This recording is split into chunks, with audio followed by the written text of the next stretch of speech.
اگر کبھی کسی کا راز پتہ چل جائے تو سب سے پہلے تو اپنے دل میں یہ بات سوچیں کہ ہم کوئی بے عیب ہیں، ہمارے اندر عیب کوئی نہیں، کمزوریاں کوئی نہیں، غلطیاں کوئی نہیں، کہیں کوئی ہم نے کبھی غلط حرکت نہیں کی، کبھی نہیں جھوٹ نکلا ہم سے۔ بھائی معصوم تو فرشتے ہیں یا نبی ہیں؟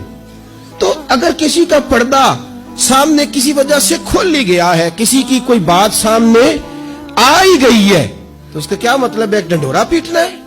میں نے پہلے بھی کہا تھا کہ اپنی ساری غلطیوں سمیت اپنے آپ سے پیار ہے، اور دوسرے کی ایک کا پتہ چل گیا تو اس سے کیسے نفرت شروع ہو گئی جی؟ میرے نبی پاک علیہ السلام کا جو انداز ہے نا بات کرنے کا، وہ تو موہ لیتا ہے من کو۔